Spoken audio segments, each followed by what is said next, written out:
Dieu est bon. Alors on va retrouver notre ami Josué. Alléluia. Nous tous qui sommes entourés d'une nuée de témoins, dit l'Écriture. C'est où ce texte? Dans Hébreux. Voilà. C'est par la foi. C'est par la foi et c'est encore par la foi. Et bien sûr, ce que nous voulons, c'est avoir la foi. Et pour avoir la foi, il ne faut pas aller voir Josué, mais il faut aller voir un autre Josué. Amen. Qui lui est vivant pour l'éternité.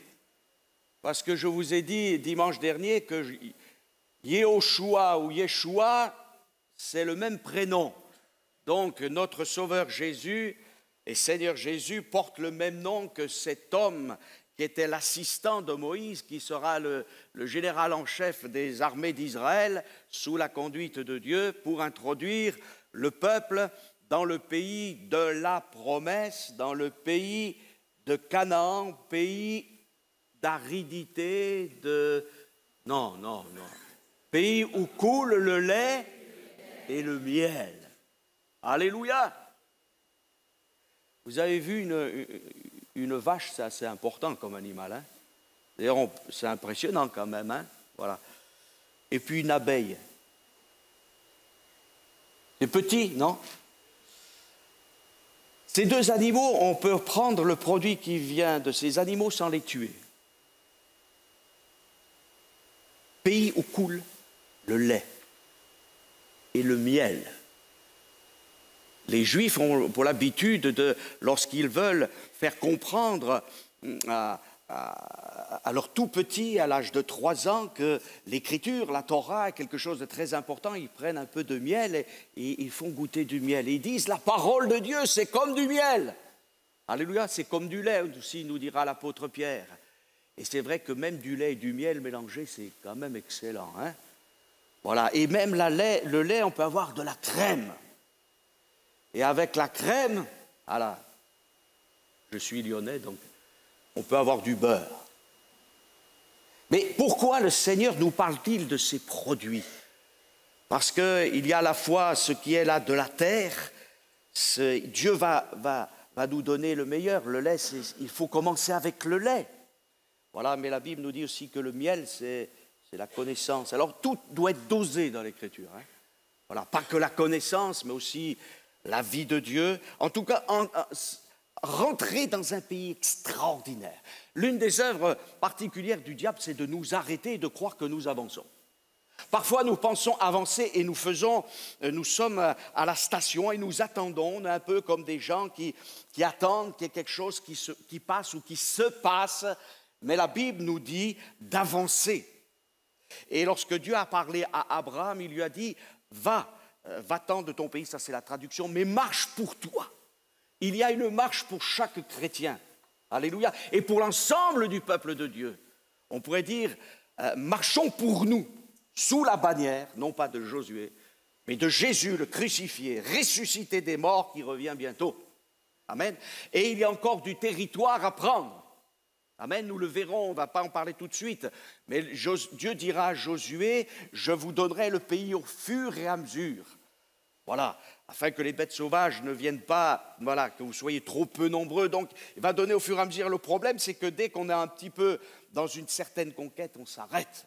Et Dieu veut nous renouveler cette pensée de la véritable conquête, du combat spirituel qui est le nôtre et qui doit glorifier une seule personne, c'est notre Dieu, au travers de Jésus-Christ. Nous ne prêchons pas une église, nous ne prêchons pas des ministères, nous ne prêchons pas, on va le voir, des leaders, mais nous prêchons celui qui nous a rachetés, qui est Seigneur et Sauveur, et par lequel nous vivons et pour lequel nous devons vivre.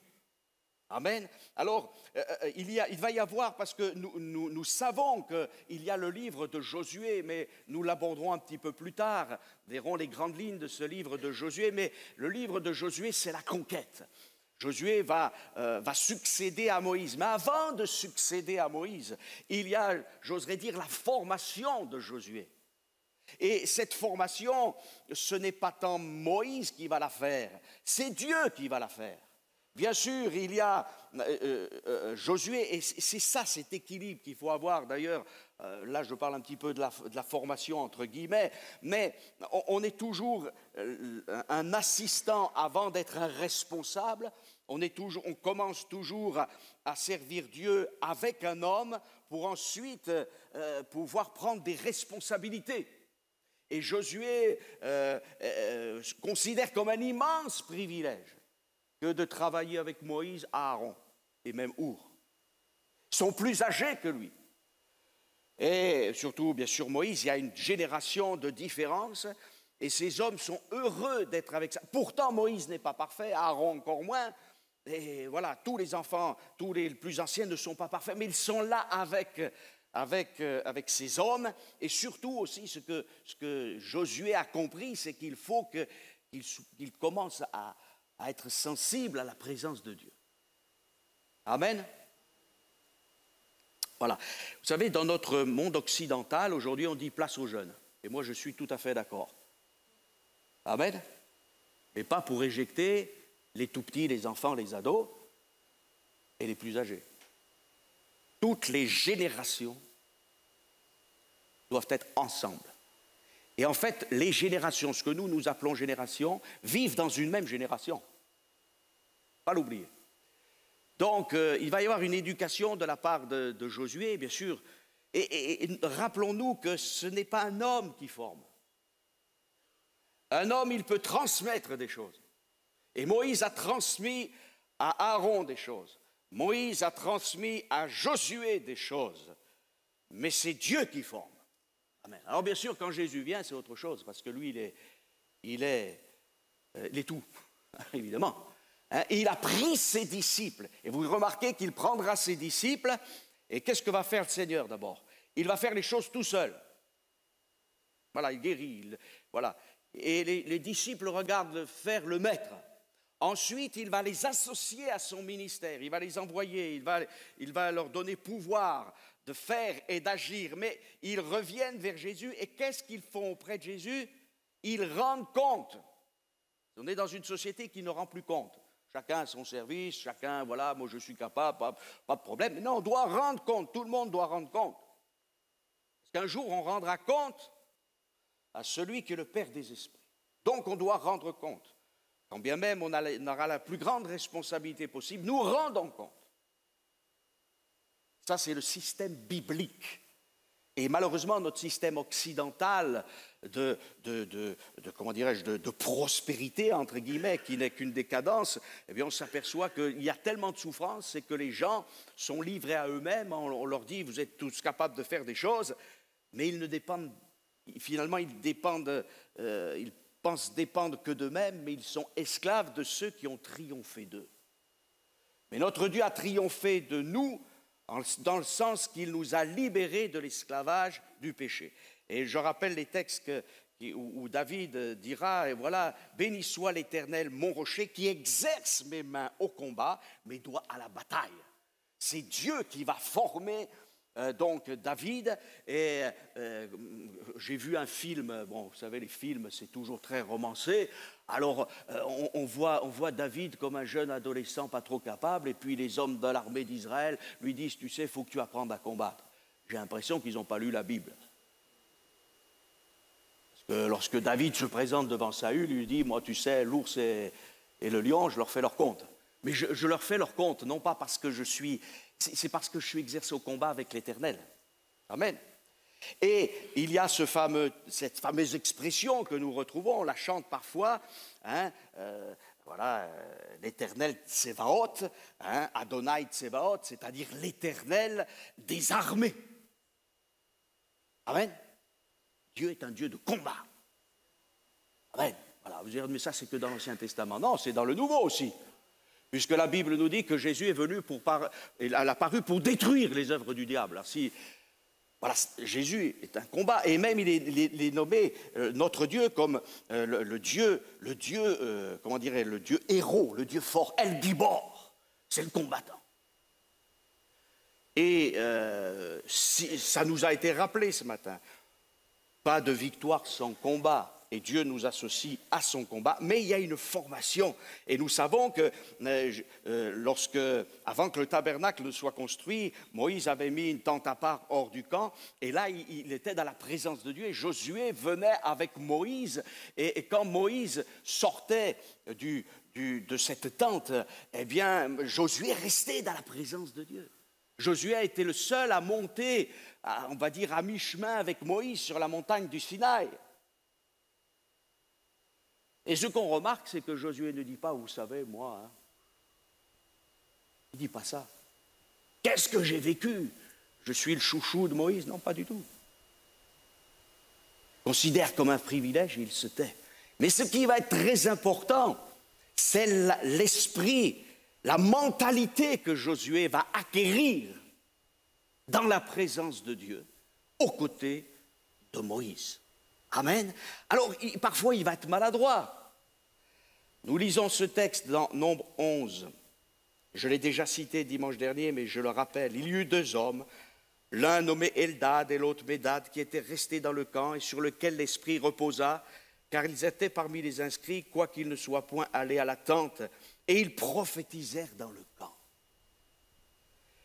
Un jeune garçon courut l'annoncer à Moïse et dit, Eldad et Médad prophétisent dans le camp, et Josué, fils de Nun, serviteur de Moïse depuis sa jeunesse, prit la parole et dit, Moïse, mon Seigneur, empêche-les. Donc je ferai remarquer qu'il est serviteur de Moïse depuis sa jeunesse.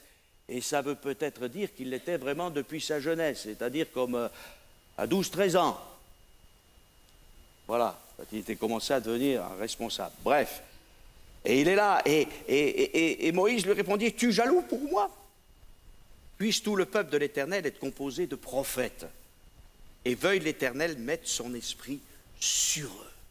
C'est-à-dire que Moïse s'efface. Finalement, Josué n'a pas encore compris qu'il ne faut pas tant, comment dirais-je, défendre Moïse, mais il faut défendre l'Éternel. Et nous, les croyants, nous sommes des témoins de Jésus-Christ. Paul dira, j'ai été établi. Pourquoi? Pourquoi les prédicateurs de l'Évangile ont-ils été établis? Pourquoi y a-t-il des ministères dits apostoliques ou des ministères dons? C'est pour la défense de l'Évangile. Alléluia! Nous devons défendre cet Évangile qui nous a été confié, un Évangile qui ne nous appartient pas, mais qui appartient à celui qui nous a rachetés. Je ne peux pas changer quoi que ce soit de l'Évangile, et je dois être sérieux. Et Moïse savait qu'il ne pouvait pas changer quoi que ce soit de la Torah, de la loi. Il fallait que, voilà, il a transmis. Béni soit notre Dieu. Nous sommes dans une alliance plus excellente, nous dit l'Épître aux Hébreux. Nous sommes rentrés dans quelque chose d'extraordinaire. Alors, il avait besoin d'apprendre, et il a appris. Cet homme qui s'appelle au départ Salut va s'appeler Salut de l'Éternel. Vous voyez, il faut que nous soyons, et nous en sommes tous conscients, je pense, des hommes, des femmes en communion avec Dieu. Mettons de côté ce mot communication, parce qu'il est bien inférieur au mot communion. Dans la communion, il y a la communication, mais il y a l'intimité du discours et du dialogue. Amen. Dieu me parle, je lui parle, il me parle. Bien sûr, pas forcément d'une manière audible, mais il m'enrichit. Je m'enrichis dans sa présence, et surtout, je vais apprendre à lui obéir. Amen. Alors nous savons que le vœu de Moïse a commencé à s'accomplir le jour de la Pentecôte. Parce que le jour de la Pentecôte, alors que Pierre et tous les 12 disciples, les croyants et les femmes qui suivaient Jésus étaient là dans la chambre haute, alors ils ont tous été remplis du Saint-Esprit. Alléluia. Et le programme pour l'église d'Avignon, c'est que nous soyons tous remplis du Saint-Esprit. Amen. Que personne ne puisse dire, c'est pas possible pour moi, j'ai encore ceci, cela. Oui, certes, mon frère, ma sœur, mais cherche ce baptême de l'Esprit Saint. Alléluia. Josué et Caleb vont avoir un état d'esprit différent. Ils ne représentent pas la majorité du peuple de Dieu, mais ils représentent cette partie d'Israël approuvée de Dieu, malgré leurs imperfections, malgré leurs limites, malgré leurs erreurs. Ils aiment Dieu. Alléluia. Et ils veulent lui obéir. Amen. Alors on va continuer un petit peu. Et bien évidemment, ce que nous devons retenir, c'est qu'à un moment donné, les enfants d'Israël étaient dans le désert. Hein. Vous savez, dans le désert, quand même, c'était... Ah ouais, on dit c'est le désert, mais il y avait quand même des bonnes choses, non? Ils n'avaient pas à prendre la charrue pour faire les labours. Ils n'avaient pas à moissonner. Hein? C'est vrai ce que je dis, hein? Il y avait la nuée qui faisait de la climatisation en permanence, et en plus c'était la présence de Dieu, vous voyez. Et la nuit, c'était un spectacle magnifique, il y avait un feu au-dessus du tabernacle. Et il y a des moments, cette nuée, elle partait, on allait dans un autre endroit, on démontait tout, on repartait.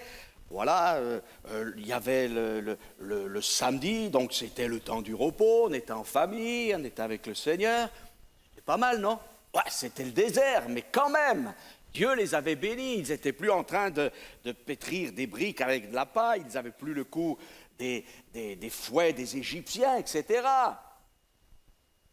Alors c'était le désert, certes, désert affreux et brûlant avec des serpents, et on sait tout ce qui s'est passé dans le désert, mais quand même, il y avait aussi certains avantages. Non? Eh oui, et quelque part, ils étaient déjà habitués. Voyez? Et il ne faut pas que les bénédictions de Dieu, même les prodiges de Dieu, nous empêchent d'avancer dans le programme de Dieu. La manne, vous réalisez la manne? Je ne sais pas si on réalise, mais il y avait tout dedans, les lipides, les protéines, tout ce que vous voulez. Moi, je ne suis pas un spécialiste de ça, mais les diététiciens auraient pu dire « Oh, mais c'est pas possible, c'est l'équilibre parfait. » Hein? Voilà, alors c'est des moments il n'y avait pas d'eau, mais le rocher était frappé, qui représente Christ. Il y avait l'eau qui était là en abondance. Lorsqu'ils arrivent à Élim, il y a 70 palmiers qui représentent les nations, 12 sources d'eau qui représentent Israël. C'est quand même pas mal tout ça. C'est extraordinaire, non? Voilà, alors on s'habitue, puis on peut servir l'Éternel, là. Non? Ben oui, puisqu'on n'a plus de travail. Il faut ramasser la manne, quand même. Bon, ouais, mais enfin, bon, ça fait, c'est pas 8 heures par jour, donc bon, c'est bien, il y en a en abondance, on fait tout ça, et puis comme ça. Donc on est à la fois dans une situation difficile, quand même, parce que c'est le désert, mais il y a quand même une situation agréable, on sert Dieu. Et c'est vrai qu'ils servaient Dieu dans le désert, mais Dieu leur dira non, vous ne m'avez pas servi. Plus tard. Enfin, ça, c'est encore un autre commentaire à faire. En tout cas, ce que Dieu voulait, ce n'était pas qu'ils restent à vitam aeternam dans le désert du Sinaï. Même avec les plus grands prodiges. Et mes frères et mes sœurs, quand bien même Dieu nous a bénis pendant, il y a 10 ans, 15 ans, 20 ans, 30 ans, et alléluia pour les prodiges de Dieu, nous devons aller de l'avant. Et ça, c'est très difficile pour nous. Peut-être encore davantage aussi quand on vieillit. Mais néanmoins, que l'on soit jeune ou plus âgé, Dieu a toujours un programme pour que nous avancions. Il y a des saisons dans nos vies, mais, alléluia, merci pour l'automne, parce que c'est là qu'on recueille les fruits. Et ne croyez pas, l'hiver, ce n'est pas une saison morte. Contrairement à ce qu'on croit, mais c'est une saison qui prépare la résurrection. Donc que personne ne dise « je suis un arbre sec » ou quoi que ce soit, on continuera d'une manière différente à servir le Seigneur. Alors, il aurait fallu rentrer au bout de 2 ans à peu près en terre de Canaan. Bon, et il se trouve que Moïse a envoyé ce qu'on appelle des espions, ou plus exactement, des explorateurs. Celui qui a été le premier chef du Mossad, c'est Josué, hein? Voilà, si quelqu'un ne sait pas ce que c'est que le Mossad, c'est le service de renseignement israélien, donc c'est pas d'hier. Mais vous savez, toutes les nations avaient leurs espions. C'est pas d'hier. Les Égyptiens, les Babyloniens, tout ça, voilà. On avait toujours un corps d'élite qui était des explorateurs pour savoir ce qui se passait dans les autres nations. Bon, il y avait des observateurs. Et pourquoi? Parce qu'à cette époque, eh bien, il fallait vivre et parfois on envahissait même un autre pays parce qu'il y avait eu la famine dans son propre pays. Enfin, voilà. Et la guerre, c'était quelque chose d'habituel. Et particulièrement dans ce pays de Canaan, dans ce pays de Canaan qui est comment dirais-je, un couloir d'échange commercial. Hein. D'ailleurs, le mot cananéen, quand on parlait des Cananéens, c'était l'équivalent aussi du mot marchand. Vous voyez? Donc un Cananéen, un marchand. Pourquoi? Parce que dans cette terre de Canaan, eh bien, il y avait des échanges. On partait d'Arabie, on allait au nord, et du nord au sud, du sud au nord, et puis il y avait la mer. Donc voilà, il y avait aussi l'Est et l'Ouest, et l'Ouest et l'Est. Hein, voilà, il y avait des échanges. Et c'est assez curieux de voir que Dieu veut placer son peuple presque dans une plateforme où il y a toujours des allées et venues, quoi. Hein, et on peut comprendre que ceux qui étaient plus ou moins installés, et que tous ceux qui s'étaient ensuite installés comme les Philistins, considéraient la venue des enfants d'Israël comme gênante. Qu'est-ce que vous venez faire? C'est un endroit de passage. Mais justement, c'est parce que c'est un endroit de passage qu'il faut que le peuple de Dieu s'installe. Parce que dans cet endroit de passage, il pourra être témoin. Et nous devons être dans des endroits de passage. Hein, on ne va pas vivre reclus dans un désert. Eh oui, le désert, c'est bien. Hein, mais on n'est pas des moines. Il n'y a pas de moines, hein, dans l'Écriture. Ah oui, c'est bien de se... Alors on peut se retirer pendant quelque temps pour chercher la présence de Dieu. Et après, il faut se lever. Il faut aiguiser l'arme et partir. Alors bien sûr, on a choisi des hommes. Nombre 13, l'Éternel parla à Moïse et dit « Envoie des hommes pour explorer le pays de Canaan que je donne aux enfants d'Israël. Tu enverras un homme de chacune des tribus de leur père. Tous seront des principaux d'entre eux. » Croyez pas que les 10 autres explorateurs ou espions étaient des petits et que Josué et Caleb étaient des super grands. Non, Moïse a choisi des gens qui avaient du renom parmi toutes les tribus. Voilà. Et la tradition juive nous dit d'ailleurs que, bon après, bon, ça vaut ce que ça vaut, mais que c'était vraiment des plus que des leaders. On dirait aujourd'hui c'était des mentors et des managers, parler à la mode. Vous voyez, des grands, des gens qui avaient fait, voilà, qui étaient, comment dirais-je, estimés parmi le peuple. Ah, estimés parmi le peuple, c'est bien. Hein? Et la Bible nous dit que ces gens, ils sont partis. Hein? Alors, ils sont nommés. Hein? Alors, on ne va pas s'arrêter au nom, parce qu'il y a aussi tout ça qui pourrait être intéressant, mais voilà. Et nous savons que ces enfants d'Israël, ces 12 espions, ils ont vu les mêmes choses. Ils ont constaté les mêmes choses. Ils étaient ensemble. Et pourtant, ils n'ont pas réagi de la même façon. Alors, pourquoi n'ont-ils pas réagi de la même façon? C'est que finalement, avec les yeux de leur chair, ils ont vu la même chose. Avec leurs pieds, leurs vrais pieds du corps, ils ont foulé la même terre. Mais Josué et Caleb avaient un regard spirituel différent et aussi un cœur différent. Eh oui. Et d'ailleurs, ça sera noté. Pourquoi Caleb et Josué auront le privilège immense d'avoir connu la terre d'Égypte, la terre de Canaan, le désert du Sinaï et la terre de Canaan, parce qu'ils auront désiré ardemment que la promesse de Dieu s'accomplisse. Est-ce que nous voulons vraiment que la promesse de Dieu s'accomplisse, même si c'est pas facile? Dieu ne nous a pas dit que ce serait facile, mais que ce serait possible. Parce que rien n'est impossible à Dieu. Et notre Dieu, notre Sauveur et Seigneur Jésus-Christ veut nous introduire, non pas dans un temps où nous allons faire du grappillage, où nous allons tourner dans le désert, mais il veut nous introduire dans la terre de Canaan. Et avant de rentrer dans la terre de Canaan, Dieu va faire aussi qu'il va quand même préparer le terrain. Parce que Dieu ne nous laisse pas tout seuls. Je suis avec vous tous les jours jusqu'à la fin du monde, dit Jésus-Christ. Voilà, alors, ils avaient un état différent. Alors, ils sont revenus de ce pays. Nombre 14.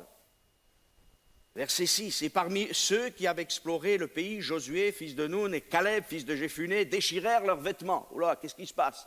Et parlèrent ainsi à toute l'assemblée des enfants d'Israël. « Le pays que nous avons parcouru pour l'explorer est un pays très bon, excellent. Si l'Éternel nous est favorable, il nous mènera dans ce pays et nous le donnera. C'est un pays où coule le lait et le miel. » Voyez, c'est pour ça que je le disais en introduction. Seulement ne soyez point, ah, là c'est dur, hein, rebelles contre l'Éternel et ne craignez point les gens de ce pays, car ils nous serviront de pâture. Ils n'ont plus d'ombrage pour les couvrir. L'Éternel est avec nous, ne les craignez point. Toute l'assemblée parlait de les lapider. Lorsque la gloire de l'Éternel apparut sur la tente d'assignation devant tous les enfants d'Israël. La lapidation. Lapidation, quand on lapidait en Israël selon la loi, c'est qu'on avait fait quelque chose de très grave. C'est le monde à l'envers. C'est ceux qui devraient juger, qui sont jugés, et ceux qui sont à côté du plan de Dieu, qui se permettent. C'est terrible, hein, c'est ce qu'on constate dans cette histoire-là, en tout cas, hein, voilà, de juger. Voilà. On sent que déjà, voilà, Josué et Caleb ont cette action, il y a cette action du Saint-Esprit dans leur vie. Les autres sont avec leur réflexion de sages, leur position, et ils ne veulent pas perdre leur position. D'ailleurs, sont-ils exercés au combat? Le problème, il est là. Parce qu'on peut avoir du renom, on peut avoir de la sagesse en parole, mais dans les actes, il y a des gens aujourd'hui, ils parlent beaucoup dans notre monde, hein, je veux pas, voilà, ils parlent beaucoup, mais dans les actes, que font-ils? On dit, il a bien parlé. Mais moi, je suis en train de vous parler là. Mais il va falloir que demain, je continue à prier. Parce que sinon, le discours, il va être stérile. Là. Ça ne servira à rien du tout. Et chacun d'entre nous, nous voulons recevoir la parole de Dieu. Nous l'aimons, c'est du lait et du miel. Mais après, il faut aussi se replacer dans la présence de Dieu et dire, je ne peux rien faire, je ne peux pas chanter à la gloire de Dieu, je ne peux pas être témoin, je ne peux pas faire les enfants ou quoi que ce soit, si je n'ai pas ces réserves, cet état d'esprit. Ne pas avoir des ressources, être estimé, avoir du renom sur le monde. Et la tradition juive nous dit que ces gens, ils avaient du renom, et certains plus que Josué et Caleb. Mais le combat ne les intéressait pas. Ils préféraient rester dans leurs privilèges. N'oublions pas que déjà il y avait une organisation, il y avait les chefs de 10, les chefs de 100, les chefs de 1000, etc. Il y avait des juges en Israël, alors une position. Oui, mais la position, c'est bien. Mais l'action avec le Saint-Esprit, ça, c'est la réalité. Et je crois que pour nous, c'est une leçon. Où en sommes-nous est-ce qu'on est là simplement ou en disant, oui, on fait des choses pour Dieu, on parle de Dieu? Non, mais ou est-ce qu'on dit, Seigneur, qu'est-ce que c'est que ton programme? Réveille-nous. Canaan, ce n'est pas le ciel. Parce que dans le ciel, on n'a pas besoin de faire la conquête du ciel. Dans le ciel, il n'y a pas d'ennemis, dans le ciel où Dieu règne. Mais ici-bas, Dieu nous fait passer, d'abord, il nous délivre, il nous affranchit, il nous fait du bien avec sa parole, et puis après il nous dit, tu vois, ça c'est le désert, dans le désert, je peux prendre soin de toi. Voilà. D'ailleurs, comme Moïse, comme Élie, lorsque Élie est découragé, il va dans le désert, oui, mais il ne faut pas que tu restes dans le désert, mon ami. Alors je te donne de la vitamine C, je te donne tout ce que tu veux, et après tu continues. Et il a quand même un peu compris, donc il a pris cette nourriture surnaturelle, il a marché jusqu'à Horeb, mais après Horeb lui dit, qu'est-ce que tu fais ici? Qu'est-ce que tu fais dans le désert là? Dieu est bon, parce qu'il aurait pu dire, moi, je ne me révèle pas à Élie, mais Dieu lui parle et lui dit, maintenant, tu as encore du travail. Et voilà, Élie, le prophète. Pas n'importe qui. Alors nous qui sommes ni Moïse, ni Élie, ni Josué, ni Caleb, la plus forte raison, nous avons besoin d'être encouragés. Celui qui nous encouragera, c'est celui qui nous a donné son Esprit Saint, Jésus de Nazareth, le Fils de Dieu. Amen. Il dit, voilà, allez par tout le monde, prêchez la bonne nouvelle. Voici les miracles qui accompagneront tous ceux qui auront cru en mon nom. Et c'est dans le nom de l'Éternel que nous nous réfugions, c'est dans le nom de Jésus que nous nous réfugions. Alors levons-nous, mes frères et sœurs, et peut-être changeons nos habitudes spirituelles. Donc c'est pas peut-être, c'est sûr. Voilà, je l'affirme ce matin. Il nous faut changer nos habitudes. Est-ce que nous voulons simplement continuer comme ça? On est bien, c'est sympathique, et heureusement, merci Seigneur pour tout le travail qui a été fait. Il nous faut un réveil pour la France. Pas simplement des implantations d'églises, pas simplement une réorganisation pastorale. Ça, c'est des babioles, ça. Non, le Saint-Esprit qui nous ramène à l'Écriture, qui nous ramène à la piété, qui nous ramène à des réalités toutes simples. Et en se disant, on n'est pas capable, mais toi, tu es capable. Alors, Seigneur va se rassembler. Et toi, tu vas faire des miracles. Alléluia.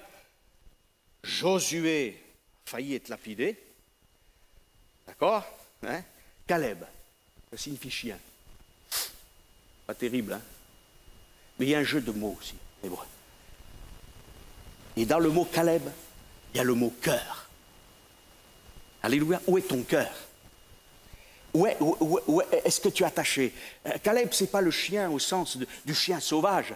C'est le chien de la fidélité. Alléluia. C'est celui qui est là, comme un chien de berger qui ramène les brebis. Ah là là, et Caleb, il a dit, mais qu'est-ce que c'est que ça? D'ailleurs, on voit presque même plus Caleb en avant par rapport à Josué. Vous voyez, parce que Josué a dû se dire, oh là là, ils vont dire encore que je suis le chouchou de, je sais pas, de Moïse, je sais pas. Voilà, mais Caleb, il y va. Et c'est lui qui aura, vous savez, quelle récompense il aura, Caleb, on le retrouvera plus tard. C'est le premier qui héritera. Il a 85 ans quand il rentre en Canaan. Il en avait 45 avant de rentrer, 47, si on calcule exactement. À peu près 47 ans, et à 85 ans, il dit, je suis aussi fort qu'avant, à 47. Très fort. Alléluia. Alors mon frère, ma soeur, même si tes forces physiques t'abandonnent, spirituellement, tu peux être en pleine forme. Alors bon, c'est extraordinaire ça. Voilà, un cœur. Est-ce que nous, on a un cœur pour Jésus? Et le cœur, ça va se manifester. Bon, ils n'ont pas été lapidés. Alléluia. Le problème, c'est que tous les super leaders là, sont morts dans le désert. Je crois que nous, on n'a pas envie de mourir dans un désert, non? On a envie de vivre avec Dieu. Alléluia. Et Dieu va donner un héritage. Dieu va confier des choses à Josué. Amen. On va le découvrir. Dieu va l'encourager, Dieu va le remplir de sagesse. Et alors que Moïse va bientôt partir, il va mourir parce que, voilà, alors pourquoi? Et on peut se poser aussi la question, parce que quand même Moïse, vous imaginez supporter 600 000 personnes, enfin les responsables. Et à un moment donné, il a un peu craqué quand même. Hein. Au lieu de parler au rocher, il a frappé le rocher. On se dit, oh, c'est pas grave. Ah, mes frères et sœurs, Christ ne meurt pas 2 fois sur la croix. Pas possible. Hein? Christ est mort une fois pour toutes. Amen. Maintenant, on parle à Christ. Et puis la loi, qui est excellente, qui est spirituelle. Parce que vous savez qu'aujourd'hui, on remet en question la loi. Alors, le peuple de Dieu serait sans loi, donc sans frein. La loi de Christ est plus exigeante, et vous pouvez souligner, encadrer, mettre du fluo sur ce mot exigeante. La loi de Christ est plus exigeante que la Torah de Moïse. Alors je vous expliquerai ça un jour en détail. Ou le frère Jean-Michel. Pas de souci. Amen. Mais la loi de Moïse ne pouvait rien amener à la perfection. Et pourtant, la loi, elle est spirituelle. Et c'est pour ça que Moïse, étant le représentant de la loi, n'était pas dans l'image capable de faire rentrer le peuple. Josué a été son successeur, et ce n'est pas pour rien que Josué s'appelle Josué. Voilà. Hein, et après avoir parlé par les prophètes, nous dit l'auteur de l'Épître aux Hébreux, Dieu nous a aujourd'hui parlé par le Fils. Et on devrait dire un grand Alléluia. Amen. Parce que le Fils, c'est le Fils. Et moi, je comprends Pierre qui dit, on l'a chanté ce matin, tu es le Christ, le Fils du divin. Quel autre irions-nous qu'à toi? Tu as les paroles de la vie éternelle, tu es le Christ, le Fils du Dieu vivant. Et Pierre, alors je fais une petite parenthèse, hein, parce que voilà, j'y ai pensé ce matin. Pierre a dû se dire, voilà, maintenant Jésus a exercé son ministère de prophète, donc ça c'est bon, il est comme Moïse. Bon, après il va exercer forcément son rôle de prêtre et de roi, donc allez, on est parti.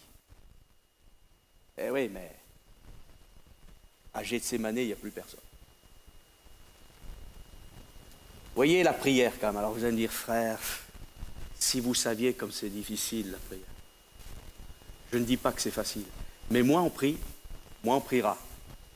Plus on prie, plus on priera et surtout mieux on priera. On priera mieux. Parce que le Saint-Esprit va nous inspirer, va nous renouveler. Et mes frères et sœurs, moi je prie pour mieux prier. Un de nos pionniers dans le mouvement de Pentecôte en France, notre frère Thomas Bress a dit simplement ça, c'est très simple. Seigneur, apprends-nous à bien prier. Pas prier simplement, mais à bien prier. Et je crois qu'il avait vraiment entièrement raison. À bien prier, à prier comme Jésus priait, à prier comme tu veux que nous prions, prier rempli du Saint-Esprit. Alors il y aura toujours ce moment où nous devons, excusez-moi l'expression, recharger les batteries, sans lequel nous ne pourrons pas aller au combat. Et non seulement la force, mais aussi la mentalité, l'état d'esprit. Alors, il y a toutes sortes de choses qui sont, je vais les noter. Il y aura l'héritage pour Josué et aussi pour Caleb. Josué, à cause de sa prise de position, deviendra le conducteur du peuple d'Israël. Dieu va lui confier des responsabilités de partage du pays avec Éléazar. Il va rentrer en terre promise, il va faire des conquêtes, voilà, et il va, à la fin de sa vie, être un exemple, puisqu'il dira, moi et ma maison, nous servirons l'Éternel. Amen. Alors ce Josué, Josué c'est un exemple glorieux, mais je n'aimerais pas terminer ce temps autour de la parole de Dieu en omettant ce que dit l'Épître aux Hébreux. L'Épître aux Hébreux nous dit que Josué a fait la conquête de Canaan et il a fait rentrer Israël dans un certain repos, mais ce n'était pas le vrai repos de Dieu. Le repos de Dieu, nous l'avons en Christ. Amen. Et nous savons d'ailleurs que le pays n'a pas toujours été en repos à cause du péché d'Israël. Et l'Église n'a pas toujours été en repos. Et je crois qu'aujourd'hui, l'Église n'est pas en repos dans le cœur. C'est pas vrai. Il y a beaucoup de manifestations, beaucoup de gens qui se rassemblent pour faire des colloques, pour faire ceci, des événements, etc. Mais l'Église n'est pas en repos. L'Église est agitée.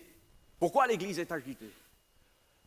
Mais parce qu'elle cherche dans toutes sortes par toutes sortes de chemins quelque chose qui pourrait l'encourager, l'enthousiasmer, lui faire voir la gloire de Dieu. Mais il y a un seul chemin, mes frères et sœurs. Les techniques, ne parlez pas de techniques avec Dieu. Dieu va vous décevoir avec les techniques. Dieu change de technique tous les jours. Et c'est fait exprès. Pour que nous ne puissions pas dire ça marche, je vais prier de telle façon pour les malades à tous les coups. C'est bon. Vous voyez, des gens qui croient que c'est en tombant qu'on va... alors les gens tombent, ils se relèvent, ils tombent, ils se relèvent, ils tombent, ils se relèvent, ils ne sont jamais guéris. Vous voyez, ça peut arriver que quelqu'un tombe sur sa face parce qu'il sent son péché, sa misère, il pleure à genoux, et puis après, mais il se relève différemment. Mais ce n'est pas du spectacle, l'Évangile. Le spectacle de l'Évangile, il est terrible. C'est la croix. Il était mis en spectacle, dépouillé de tout. Il a porté notre péché. Son sang a coulé, couronné d'épines, insulté, abreuvé de vinaigre. Le Josué parfait, le Josué spirituel, venait là pour détruire les œuvres du diable, pour nous arracher à la puissance des ténèbres, à la puissance de la mort, à la puissance du péché, aux conséquences de la maladie, pour nous introduire, non pas simplement dans un pays qui est pourtant magnifique, mais dans le ciel même, et je dirais dans l'univers tout entier, parce qu'il y aura un renouvellement des cieux et de la terre. Alléluia. Là où Jésus sera, nous y serons. Alors s'il se déplace, on se déplacera avec lui. Ça, je ne sais pas comment ça se passera. Je ne connais pas tout et je ne veux pas tout savoir parce que ça va être une très belle surprise, un émerveillement magnifique. Alors voilà, Josué n'a pas donné le vrai repos, il a donné un temps de repos relatif au peuple de Dieu, mais Christ nous a introduits dans les plus grandes promesses et il revient. Alléluia. On a retrouvé l'endroit où, semble-t-il, Josué a été enseveli parce qu'il y a toutes sortes de preuves archéologiques. Josué est mort. C'est un témoin magnifique des Écritures, mais Christ est ressuscité. Et un jour, on sera avec Josué. Alors je pense qu'on aura l'occasion de lui demander comment ça s'est passé à Jéricho, parce que les archéologues, ils nous racontent des choses un peu bizarres des fois, mais lui, il pourra nous dire, non. Mais pour dire que notre Dieu est le Dieu de la victoire, et nous verrons bientôt comment Dieu s'y est pris pour aller à la victoire. Parce que nous savons que les enfants d'Israël ont désobéi. Les 10 autres espions ou explorateurs ont dit « c'est pas possible, il y a des géants, nous on est comme des sauterelles à leurs yeux ». Alors, c'est pas possible, ils ont découragé le peuple. Vous avez remarqué qu'il y a des gens qui vous découragent tout là. Ouh là là, ça c'est terrible. Hein? Ou alors ils parlent d'espérance mais tout en vous décourageant. Je ne sais pas comment ils arrivent à faire. Non, il faut que nous soyons des gens de sainteté mais aussi de foi. De croire que, arrêtons de dire ça, faut pas, ne le dites pas, mes frères et sœurs. Oh ben c'était une petite réunion, alors parce qu'il y avait un petit auditoire, donc comme si Jésus n'allait pas agir avec 5 personnes. Voilà. Mais ce n'est pas l'auditoire qui fait la grandeur de la réunion. Moi je me réjouis quand on est ce nombre, j'espère qu'un jour, ça va, c'est pas qu'on poussera les murs, j'espère qu'on créera une autre église ou que vous la créerez. Alléluia, mais ce qui est important, c'est d'abord de recevoir. Alors, qu'est-ce qu'ils ont fait? Après, ils ont dit, nous avons péché. Mais Dieu leur a dit, non, maintenant c'est fini, vous allez tourner dans le désert, jusqu'à ce que cette génération meure. C'est terrible ce que je veux vous dire. Il y a des générations, il faut qu'elles meurent. Et je crois qu'il ne faut pas que, je ne le prends pas dans le sens où c'est écrit avec les enfants d'Israël. Mais il faut que, ce n'est pas une question d'âge, c'est pas une question. Mais je crois qu'il y a une génération au sens de la vie, comment dirais-je, d'expression de la vie qui doit mourir. Parce qu'elle n'est pas selon le Saint-Esprit. Elle n'est pas selon les directives de Jésus. Voilà. Nous avons tout dans l'Occident pour combattre le bon combat de la foi. Alors Dieu veut nous introduire à ce combat avant tout dans nos foyers, chez nous, à commencer à prier en disant « Seigneur, on veut que tu bénisses ce pays. » Alléluia. Alors ils sont allés à la conquête, mais ils ont été vaincus. C'est terrible, hein? Mes frères, des fois on va à la conquête.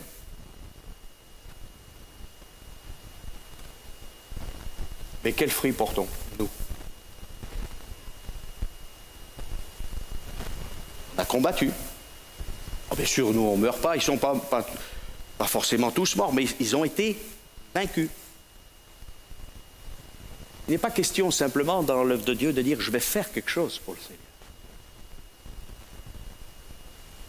Mais de dire « Seigneur, je veux faire ta volonté ».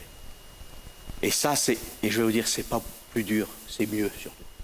Il y a quelqu'un qui vous dit « mais tu sais… » fais plutôt ce qui te plaît, comme finalement tu sers le Seigneur. C'est pas dit comme ça, parce que l'adversaire, il nous parle plus. C'est plus subtil, ce qu'il nous dit. Et bien quand même, il va dire, quand même, le pasteur, il a exagéré ce matin.